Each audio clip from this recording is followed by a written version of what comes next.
Abençoe essa linda e abençoada igreja do Senhor Jesus aqui em Joinville, no bairro Petrópolis.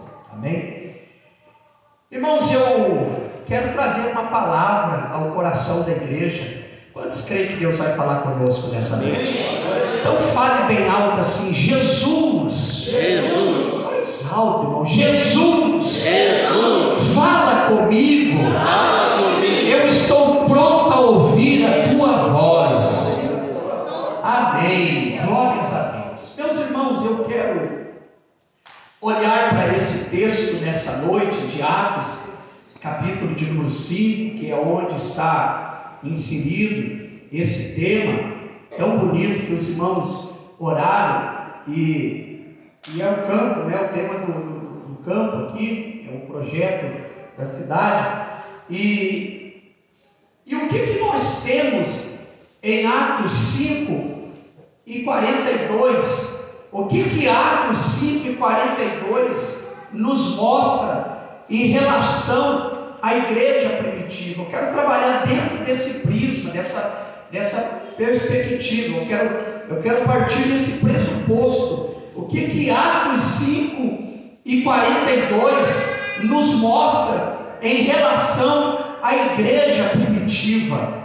E o que Deus quer nos mostrar aqui? Então nós vamos seguir esses dois pensamentos: o que nós temos aqui no texto e o que nos aplica ao coração. O que Deus quer nos ensinar, que nós não podemos esquecer dessas verdades aqui. A primeira lição que eu quero destacar para a igreja é que a igreja, irmãos, ela está sofrendo uma perseguição. Atos 5, para contextualizar a igreja, o cenário aqui é um cenário de perseguição. Diga comigo: perseguição. Perseguição. É isso que a igreja está sofrendo. E a perseguição aqui, pastor, ela vem de duas esferas. A perseguição, essa palavra perseguição, ela literalmente é colocar para correr. Perseguir é colocar alguém para correr. Então a polícia, ela persegue o bandido. Então ela está colocando o bandido para correr. Então nós vemos aqui que a igreja está sofrendo uma perseguição. E essa perseguição, ela vem de duas dimensões, de duas esferas. Ela se origina de duas dimensões. A primeira dimensão, ela é religiosa. É uma perseguição que vem dos líderes religiosos, vem dos saduceus e vem também dos saduceus. Eles tinham um pensamento diferente do que a igreja primitiva tinha, e com isso eles estavam perseguindo essa igreja. Se os irmãos observarem aqui, essa perseguição, ela não é uma perseguição política, ela é uma perseguição religiosa.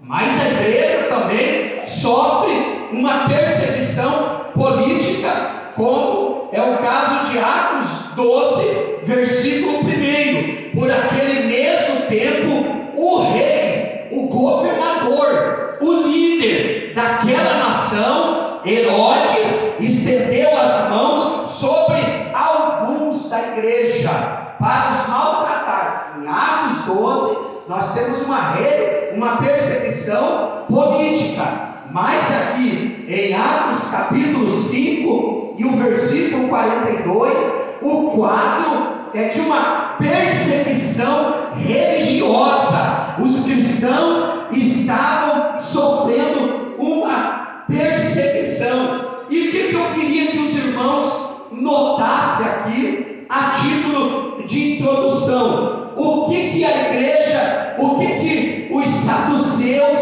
o que os líderes religiosos disseram para a igreja, o que a igreja disse para os líderes, o que Gamaliel falou para a igreja e o que a igreja fez. Então, em primeiro lugar, versículo de número 28, o que os líderes disseram para a igreja: não vos admoestamos nós expressamente que não ensinasse nesse nome. Eu acho linda essa expressão: eis que encheste Jerusalém dessa vossa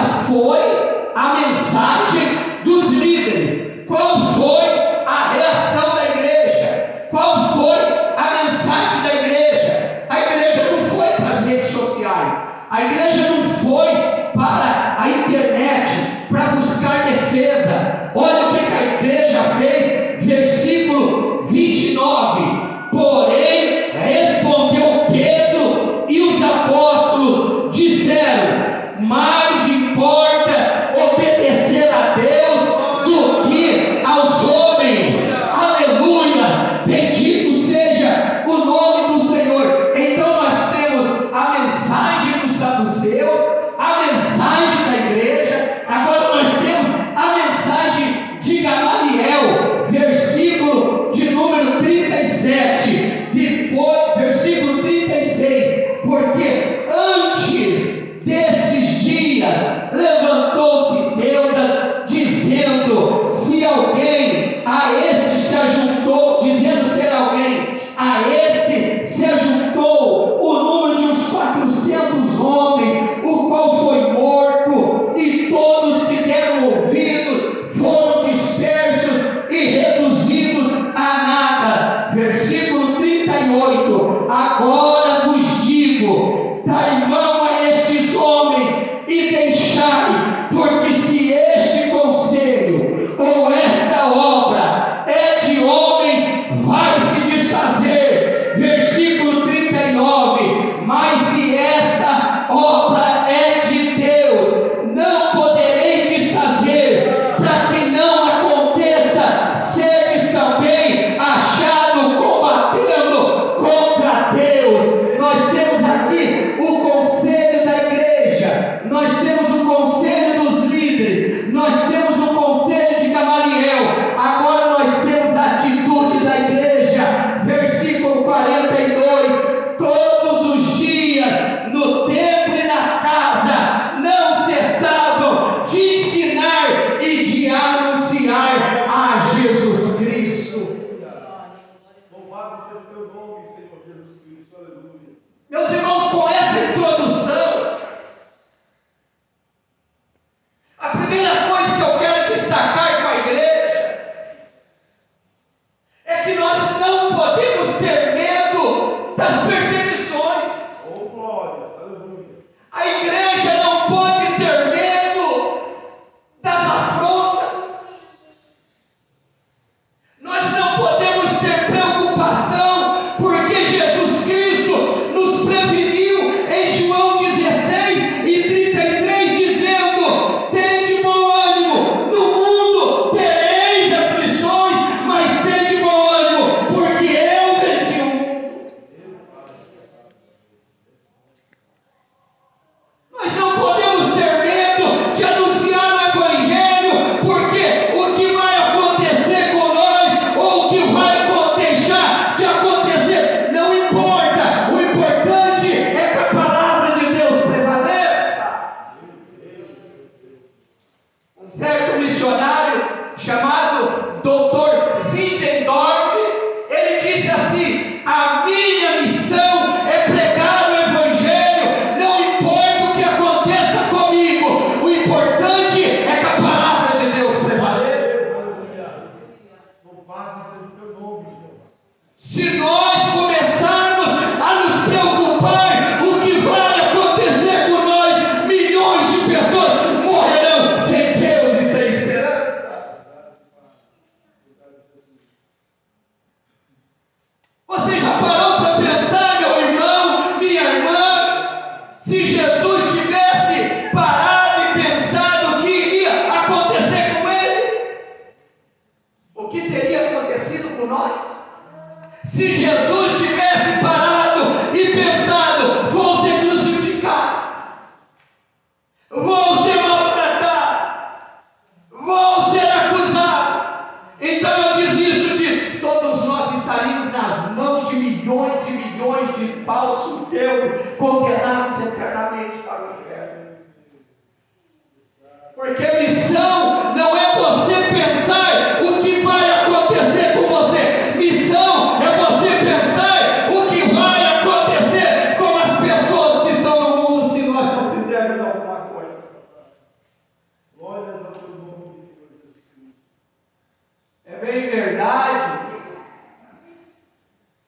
que o nosso alvo não é perseguição. Que fique bem claro que nós não queremos perseguição. Deus sabe que nós não gostamos de perseguição. Deus sabe que nós não gostamos de luta. Deus sabe que nós não gostamos de provação. As perseguições, elas não são os nossos alvos. Nós não buscamos, nós não oramos, nós não pedimos. Mas o que eu quero dizer é que quando as perseguições, elas vierem, elas vão vir, e elas já estão aí, e já está chegando. Mas quando ela vier e aparecer, Atos 5:42 todos os dias, nós vamos continuar pregando e anunciando o Evangelho.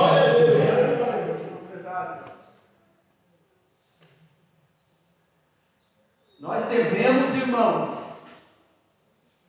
usar os dias maus, e eles virão, porque Jesus Cristo disse: a noite vem, quando ninguém poderá trabalhar. A noite ali, irmão, ela significa muitas coisas. A noite para alguns pode ser a perda da saúde. A noite para outros, a noite é o fim das oportunidades. Alguns países, a noite chegou, está proibido de pregar o Evangelho. Então Jesus disse assim, a noite vem quando ninguém poderá trabalhar. E a noite vai chegar, já está chegando no nosso país. Eu faço evangelização na nossa cidade, com caminhão de som, cruzadas evangelísticas. Até há um tempo atrás, você ia em 2 secretarias, 3 secretarias da prefeitura e já estava liberado. Hoje, irmão, para você fazer uma cruzada, está difícil, você tem que passar por 10 secretarias, um camalhaço de autorização. E o meio ambiente, às vezes, ele libera para você fazer a sua cruzada lá na última hora, meia-noite, já antecipando o dia da cruzada. O que é isso? A noite está chegando, eu não sei para vocês aqui em Joinville, mas em Curitiba, a noite já está chegando. A dificuldade para pregar o Evangelho. Mas não importa, irmão. A noite vai chegar, mas a igreja, ela deve usar a noite escura. Nós devemos usar os maus tempos para testemunhar do Evangelho, seja com oportunidade, seja sem oportunidade, seja com apoio ou seja sem apoio. Nós vamos avançar a causa de Jesus.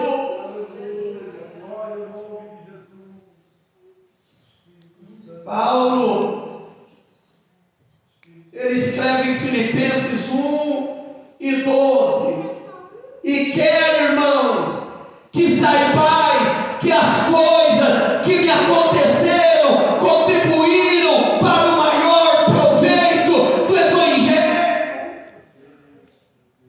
Paulo está nos dizendo: eu estou sendo maltratado, eu estou preso, eu estou sendo perseguido, mas o que está acontecendo comigo está contribuindo para o maior proveito do Evangelho. Glórias a Deus, aleluia.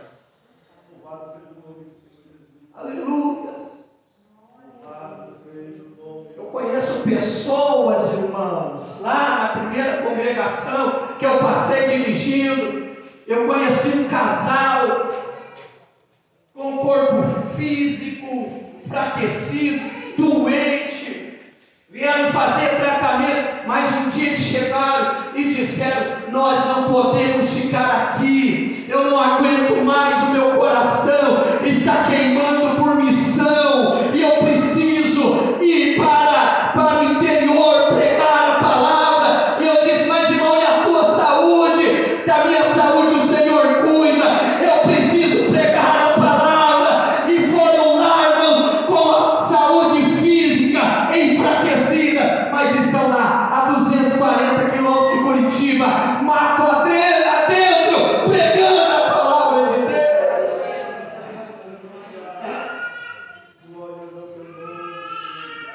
O que nós estamos fazendo para que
todos esses perseveravam unanimemente em oração.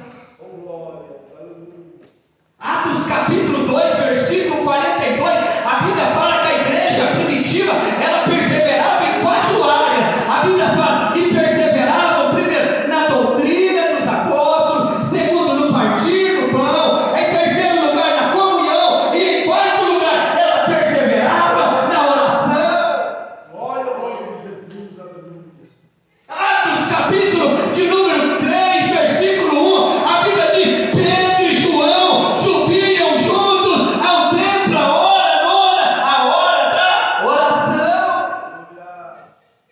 Atos 4, versículo 31, a Bíblia diz que enquanto os crentes oravam, aleluia, o templo se tremeu e todos foram cheios do Espírito Santo. Glória ao nome de Jesus, aleluia. Meus irmãos, Seja o teu nome, Senhor se Jesus. nós queremos ganhar almas, nós não podemos subestimar o poder que há na oração da igreja avançada. Meu Deus, é verdade. Não existe crescimento sem oração. Oh, Jesus. Eu estou vendo aí igrejas buscando alternativas para crescer. E claro, irmão, deixa eu dizer algo aqui. Eu não sou nada contra cultos temáticos. Nós temos lá na congregação culto com jovens, programa com os adolescentes, vários projetos, e está dando muito certo, e nós temos todo o apoio nesses trabalhos, porque nós não somos contra isso. Claro que não. Mas, irmão, o que vai fazer uma igreja crescer, aleluia, tanto espiritualmente, numericamente, de forma qualitativa, de forma numérica, não existe outra maneira que vai fazer a igreja encher, senão pela oração. A igreja que está orando é a igreja que está crescendo. Louvado seja o nome do Senhor Jesus. Pode observar, irmão, os crentes mais transformados dentro da igreja são crentes que oram. É ou não é? Se você encontrar um crente que tem comunhão com Deus, irmão, procure saber como é que é a vida de oração dele. É só você ver como é que é a vida de oração. As pessoas mais transformadas dentro da igreja, as pessoas mais mudadas dentro da igreja, as pessoas que mais trabalham dentro da igreja, são as pessoas que oram. Então, se você quer ser um trabalhador e dar muitos frutos para Deus, coloque a sua boca no pó, talvez ainda haja esperança. Glória ao nome de Jesus. Glória ao nome do Senhor Jesus Cristo. Aleluia. Eu estava olhando uma triste matéria, e lamentavelmente é a realidade. Lamentavelmente é a realidade. Estava lendo aquele artigo, e nele dizia que a nossa vida em média é de 70 anos. E Moisés profetizou isso lá no Salmo, né? Passou disso. O que é? Passou de 70? É canseira e enfado, né? Então naquela matéria estava dizendo 70 anos é a média hoje do brasileiro. Mas na sequência estava dizendo assim, que dos 70 anos, 7 anos o brasileiro passa na frente da televisão.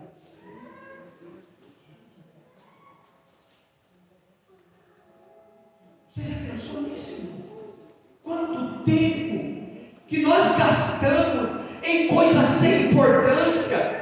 Sabe por que eu oro, irmão? Sabe por que eu busco a Deus? Sabe por que a oração é importante para mim? Porque eu acredito na oração. O crente que ora é porque ele acredita na oração. A igreja que ora é porque ela acredita na oração. Se você não está orando, é porque a oração não é importante para você. Deus, aleluia. Louvado seja o nome do Senhor Jesus. Que valor que você tem dado para a oração? Se nós queremos algo, irmão, é através da oração que a igreja vai encher, que vidas serão tocadas pelo poder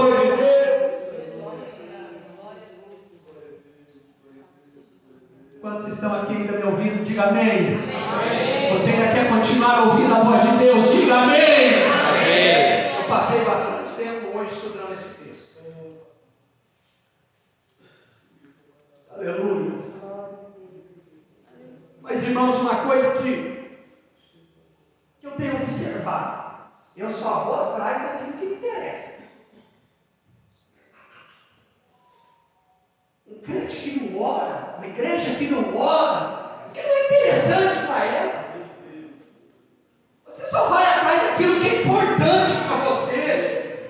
Por que os crentes oram? Porque é importante para ele. Por que a igreja ora? Porque é importante para nós. Porque nós só vamos avançar através do poder da oração. O Senhor conta com você. Aleluia. Sabe por que você está aqui essa noite, irmão? Não é porque você não tinha o que fazer, você tinha o que fazer. E alguns aqui tinham até demais. Você está aqui nessa noite porque o Senhor te trouxe aqui para dizer que Ele conta com você. É com você que Deus conta para fazer mudança dentro da tua casa, lá na tua rua, aonde você está. Porque um crente que ora, irmão, aonde ele chega, o cenário muda.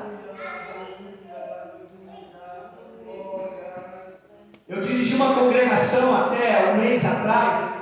Se você tivesse ido lá nessa congregação, você ia para uma igreja linda, uma igreja bem localizada, uma igreja aparentemente muito, muito bonita.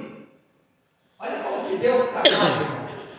Deus trabalha de maneiras que as mais improváveis. Às vezes você está achando que Jesus vai entrar pela porta da frente e ele entra pela lateral. Você acha que Jesus vai trabalhar vindo do norte? Daqui a pouco ele está batendo no teu ombro e você acha que ele veio do sul. Ele trabalha igual a nós. Os discípulos sempre deixavam o barquinho na beira da praia para Jesus, como se Jesus precisasse do barquinho. Um dia, Jesus veio andando no mar lá, de madrugada, eles acharam que era um fantasma, e eles perguntaram, mas vocês não deixaram o barquinho para Jesus? Não, Jesus não precisa das nossas ferramentas, irmão. Jesus não precisa, Ele precisa da nossa disponibilidade. Ele precisa de nós. O Senhor não quer o nosso dinheiro, o nosso carro, a nossa casa, ainda que isso é muito importante, mas o que o Senhor quer, mais do que o teu dinheiro, mais do que a tua casa, mais do que o teu carro, o Senhor quer a tua disponibilidade.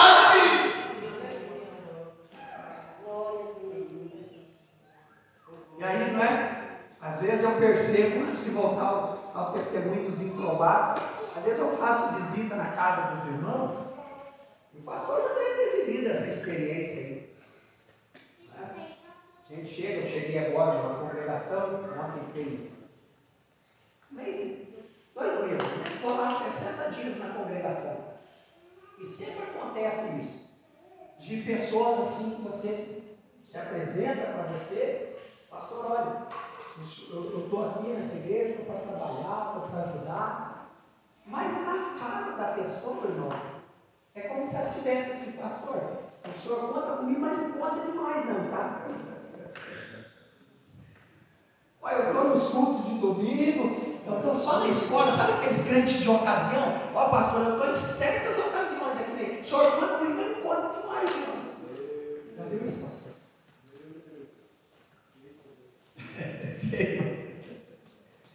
E nós às vezes somos assim com Jesus, não é? O Senhor conta, mas não conta demais, não, Senhor. Agora eu quero pensar na minha faculdade, é o meu namoro, é o meu curso, é a minha empresa, é o meu, eu. E o Senhor não conta demais. Eu topo, mas não vou topar demais, não. Eu vou, mas não vou muito, não. Mas o crente, falando de oração, o crente que ora, o Senhor pode entrar na vida dele e mexer, o Senhor pode entrar na vida dele e mudar, e trocar, e fazer alteração, ainda que vai machucar, ainda que vai doer, ele vai dizer, eis-me aqui, Senhor, eis-me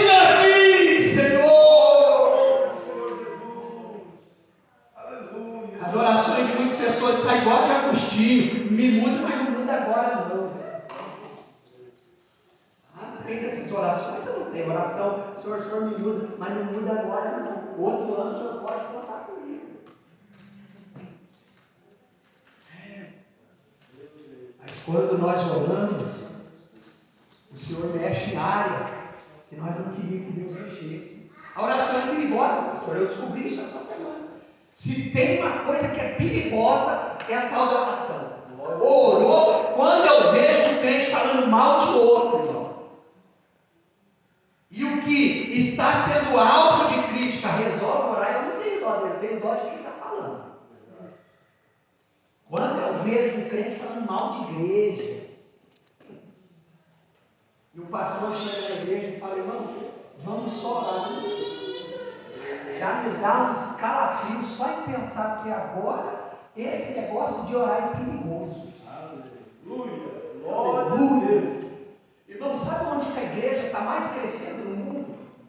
Você acha que é no Brasil? Você acha que é na China? Na África? Nos Estados Unidos? Não! Não é não! O lugar que as igrejas mais estão crescendo é no Irã, país fechado, inimigo da igreja. Sabe por quê? Porque lá tem crente que está orando e nós também estamos orando por ele, e Deus está levantando uma geração de crentes anônimos que está fazendo a diferença dentro daquele país. Amém? Amém. Glória a Deus. Qual mão que você levanta para glorificar ao Senhor, a direita ou a esquerda? Então você trouxe ela, irmão, você trouxe? Então levanta ela e diz, Senhor, usa-me, ó Deus, eu quero ser útil para o Senhor. Não tenha medo de orar hoje, irmão, pedir que o Senhor te use, porque o Senhor usa os improváveis.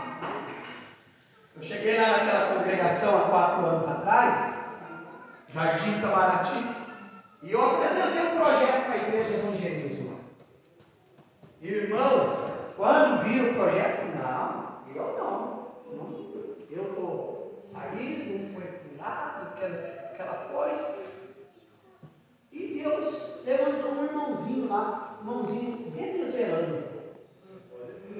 Porque eu tinha ouvido no rádio, pastor, que a região onde a nossa igreja estava instalada ali, tinha uma grande concentração de venezuelanos. Muitos venezuelanos estavam ali naquele bairro, porque eles chegaram ali, foram indicando, trazendo outro, e começou a aparecer muita gente com venezuelano. Eu falei, eu preciso chegar no coração desses venezuelanos. E é porque é a forma como eles estão vindo do país, machucados, feridos. Alguns depois nós entramos na vida deles e descobrimos que muitos estavam morando com crianças na praça, irmão, no bairro, ao relento. E nós colocamos esse desafio e Deus levantou um irmãozinho lá venezuelano e falou, pastor, eu vou te ajudar. Irmão, no primeiro culto de venezuelano, nós conseguimos colocar dentro da igreja 60 venezuelanos adorando ao Senhor do jeito dele, mais espiritual do que nós, mais fervoroso do que nós, estava lá glorificando ao Senhor. O projeto deu certo, irmão. Outras igrejas já estavam copiando e outras igrejas já estavam vindo para saber o que estava acontecendo. Sabe por quê? Quando você faz a obra de Deus, o Senhor te dá o que você precisa. O Senhor te dá o que você precisa. Se você está fazendo a obra de Deus, o Senhor vai te dar os recursos que você precisa. Quantos creem que o Senhor tem aquilo que você precisa? O Senhor tem. Mas isso vai vir através da oração. Isso vem através da oração. O que Atos 5:42 vai nos ensinar, irmão? Em primeiro lugar, que as perseguições não podem nos parar. Atos 5:42 nos mostra que a igreja dava valor para a oração. Diga comigo, a igreja dava valor para a oração. Vamos lá, a igreja dava valor para a oração. Não, irmãos, eu conheço vocês, mais forte. A igreja dava valor para a oração. Amém, nós também. que mais Atos? Olha o tema, irmãos. Atos 5:42. O que mais esse texto vai nos ensinar? Que missão não é algo esporádico. Não é algo casual. Não é algo que você faz de vez em quando. Mas é algo contínuo. O texto bíblico diz: e todos os dias. Isso aqui nos fere, porque o nosso evangelismo, a nossa missão moderna está longe da primitiva. Nós estamos longe do nosso ideal, irmão. Do ideal divino. Qual que é o ideal divino? Todos os dias.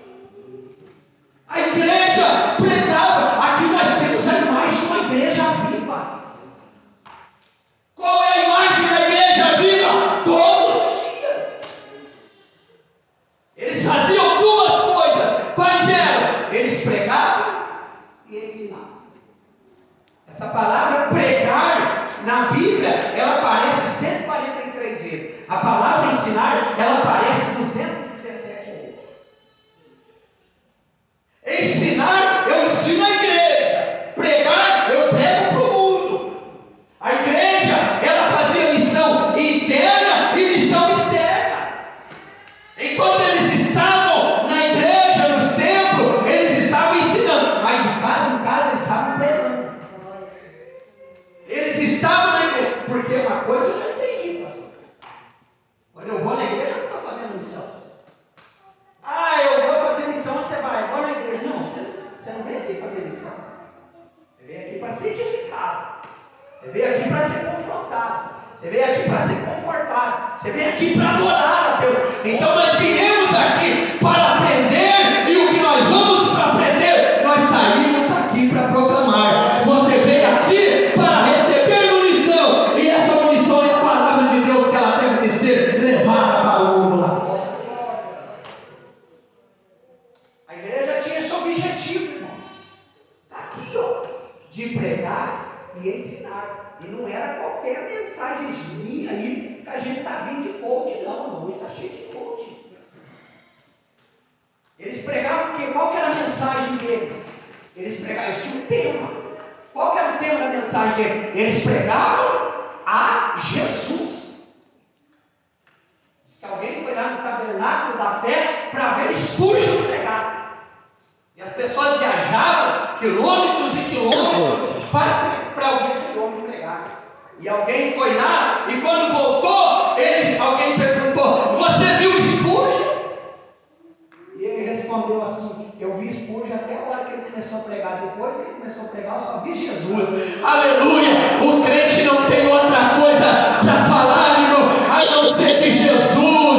E tem gente preocupada com os problemas da terra. Vamos pregar Jesus, porque Jesus Cristo, Ele tem a cura para os problemas da terra. Ninguém quer saber, irmão, o que eu fiz, onde que eu fui pregar hoje, onde eu não fui, o que eu tenho, o que eu deixei de ter. Ninguém está aqui para ficar usando essa tribuna, para ficar falando da nossa vida. Nós estamos aqui para pregar Jesus. Eu passei aí 2 horas viajando, aleluia, nesse trânsito pesado, perigoso, para dizer para você que Jesus Cristo está vivo e nós não podemos mudar essa mensagem. Será que Jesus merece a sua adoração por alguns momentos, irmão? Adore a Jesus, adore o nome de Jesus Cristo. Aleluia. A igreja pregava a Jesus. Ela tinha um objetivo, irmão. A igreja tinha um objetivo, tanto publicamente quanto no privado. A igreja não fazia outra coisa a não ser pregar Jesus. Paulo, quando foi lá para Corinto, ele falou assim: nada lhes propus saber entre vós a não ser Cristo e esse crucificado. Nós temos outra mensagem. Temos outra mensagem? Nós não temos, irmão, outra mensagem. Nossa mensagem é essa: Jesus Cristo, que Ele salva, que Ele cura, que Ele batiza com o Espírito Santo.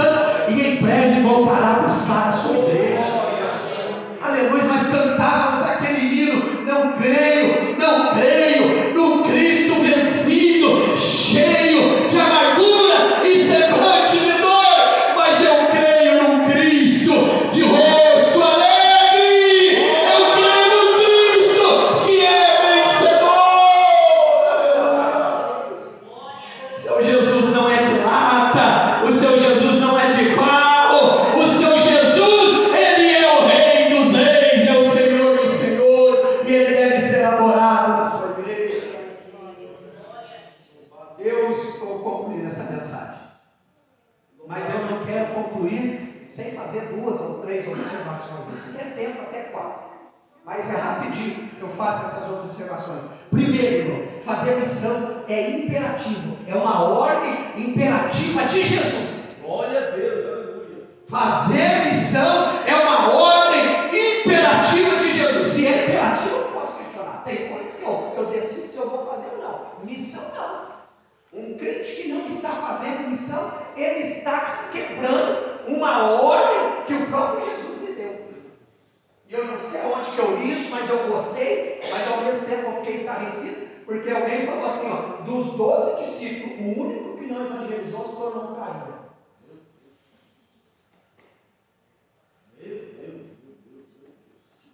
Paulo levava tão a sério a obrigação de pregar o Evangelho, que ele falou assim, ó, lá em 1 Coríntios 9,16, porque se prega o Evangelho, não tem que me gloriar. Se me é imposta essa obrigação, aí ele fala assim, ó, e ai de mim. Mano, imagina você chegar no crente e falar, amanhã eu evangelizo, e ai de você se você não for. Porque missão, irmão, ela é uma obrigação, é um dever. Você é pai, você é mãe, você não gosta de dar uma ordem e essa ordem ser desobedecida. Muito mais na nossa relação com Jesus. Jesus nos deu uma ordem e nós precisamos cumprir essa ordem. Posso fazer uma pergunta? Eu não, o Espírito Santo. Qual foi a última vez, recentemente, assim, ó, bem recentemente, que você pregou o Evangelho para alguém? Pregar o Evangelho em primeiro lugar é uma ordem, é uma determinação. Tem coisa, irmão, tem coisa que é ouro, é ouro. Por exemplo, o silêncio em determinadas circunstâncias é ouro. Tem coisa que você ouve, você não pode falar. Tem coisa que a gente coloca uma pedra e vai no caixão. É silêncio. É o princípio da sigilosidade. Sigilo. Você vai ficar em silêncio, você não pode contar para ninguém. Vai levar para o túmulo aquilo ali. É claro que tem gente que não sabe o que é sigilosidade. Você fala. Um dia Jesus encontrou uma pessoa lá que orou ele e falou: eu vou te proibir de você falar o Evangelho, de você falar o que te aconteceu. Aí o texto da sequência diz: mas quanto mais proibia, mais ele falava. Imagina se ele tivesse as redes sociais na época, então tem gente, irmão, que não dá para você falar alguma coisa para ele, que ele vai contar. E até dentro da igreja tem pessoas que se você contar, daqui a pouco está todo mundo sabendo. Porque ela não sabe o que é silêncio. Ela não sabe o que é guardar segredo. Ela não sabe o que é manter o silêncio, a boca fechada. Mas quando o assunto é o Evangelho, nós não podemos ficar em silêncio. Nós temos que pregar, nós temos que anunciar, nós temos que buscar todos os meios, todas as formas, todas as maneiras para fazer o Evangelho avançar e vidas serem salvas. Oh, meu Pai, espera, Senhor.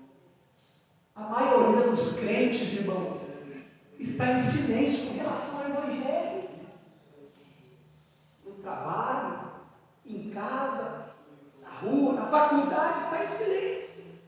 E os budistas estão pregando, os ateus, comunistas, os socialistas estão aí fazendo um grande esforço para plantar as suas filosofias. E nós às vezes parecemos, me perdoe aí a comparação, a metáfora, mas às vezes nós estamos parecendo tartaruga que vê o perigo e corre para dentro do casco. Eu quero te dizer, irmão, que Paulo disse em Romanos 1:16, ele diz que essa palavra é o poder de Deus, não tem nada que possa resistir ao poder de Deus.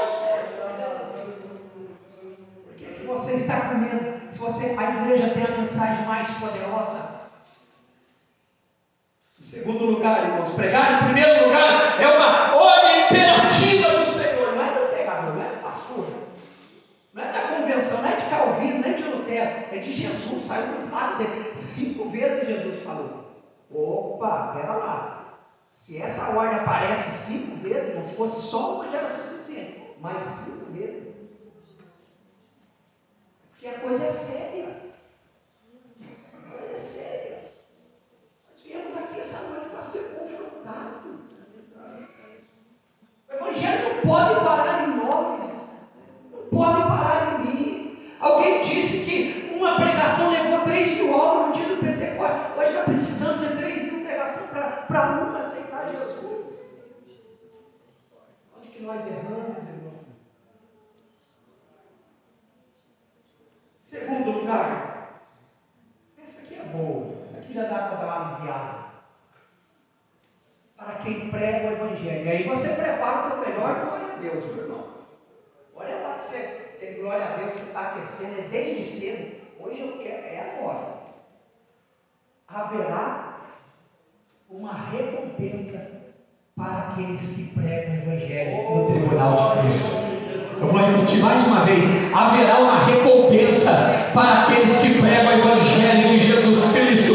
Eu quero saber aqui nessa noite, quantos serão recompensados no tribunal de Cristo por pregar o Evangelho? Levante as suas mãos e adore a Deus. Glória, aleluia, Jeová.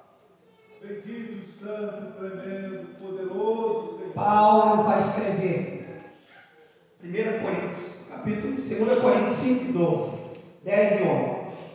Porque importa que todos nós compareçamos. Todos, irmãos. Não vai ser alguns. Todos nós compareçamos ante o tribunal de quem, irmão? O tribunal da ONU? Não. A furada. O Supremo Tribunal lá em Brasília? Deixa eu falar. Tribunal lá de Roma? Não. É diante do tribunal de quem? De Cristo. E o texto continua dizendo: para que cada um receba segundo o bem ou mal que tenha feito por meio do corpo. Todos os que evangelizaram serão recompensados no tribunal. Vontade de continuar pregando. Hoje eu não posso continuar pregando. Mas eu vou parar. Vou parar. Mas eu não vou parar sem antes dizer uma coisa aqui. No tribunal de Cristo haverá 3 classes de pessoas diferentes. Quantas que eu disse, irmão? 3. Quantas? 3. Primeiro, vai aparecer aqueles de mãos vazias. Olha o hino da arca aí. 16, né? Posso ter as mãos vazias. Com Jesus eu me ia encontrar. Quantas o quê? Quantas almas poderia ao Senhor acrescentar? Leia a história desse hino para você saber. Foi um jovem que escreveu, no leito de morte. E ele estava lamentando por estar morrendo tão cedo e ter podido ganhar muitas almas para Jesus e não pôde ganhar. Então, no seu lamento, na beira da morte, ele compôs esse hino. Quantas almas poderiam? Vamos fazer um exercício aqui, irmão? Me permita, dá uma olhada aí na sua mão. Olha a tua mão, olha aí, dê uma olhada nas suas mãos. Você está olhando as suas mãos? Umas novinhas, outras mais velhas, umas magrinhas, outras um pouquinho mais inchadas, uma pequena, uma grande. Mas agora, irmão, se Jesus olhasse hoje para as suas mãos, quantas almas? Porque vai chegar uma hora que nós vamos chegar diante de Jesus e ele vai falar assim: mostra-me as tuas mãos. O Senhor aqui está, o Senhor me deu 2 talentos, eu fui e granjeei, tem 4.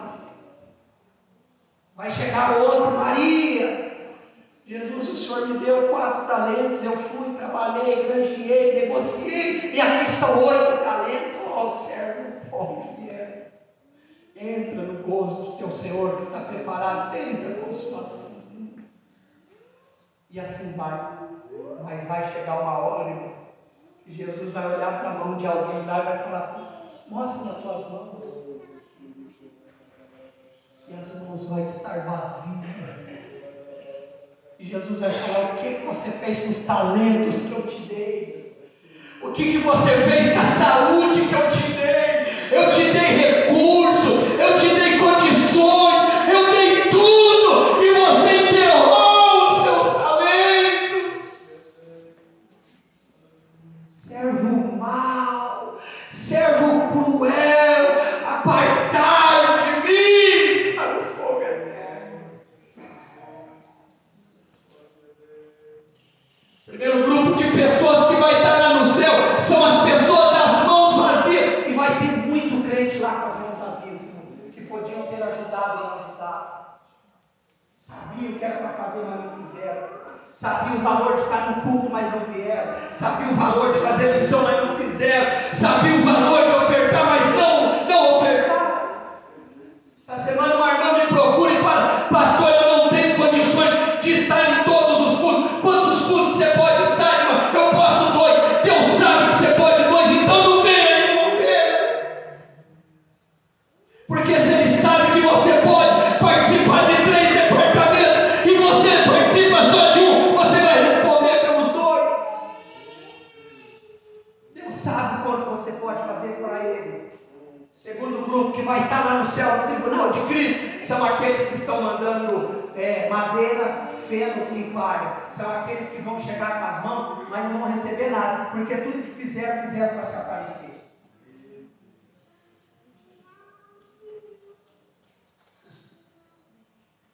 Fizeram por causa de aplauso, fizeram por causa de honraria, fizeram para serviço. Mas o terceiro grupo, e é esse que eu quero que coloque em pé para me orar, é aqueles que vão chegar com as mãos cheias. Aleluia. Pode ficar em pé, irmãos, porque na tua mão tem pedras preciosas, tem prata, tem ouro. Você fez não para ser visto, você fez para que o nome do Senhor Jesus seja honrado. E um dia você vai chegar lá no tribunal de Cristo, vai encontrar o pastor Domingos e vai falar: ei, pastor Domingos, bem que o Senhor falou, se eu fizesse eu ia ser recompensado, se eu fizesse eu ia ser galardoado. E você vai mostrar os seus tesouros para o pastor, você vai mostrar a sua recompensa, porque a Bíblia diz que Jesus, Ele vai recompensar, porque Ele mesmo disse: o meu galardão está comigo para dar a cada um segundo a sua obra. Em um minuto, irmão, eu faço essa oração, mas eu quero só aqui na frente aquelas pessoas que querem fazer um pouquinho mais para Jesus.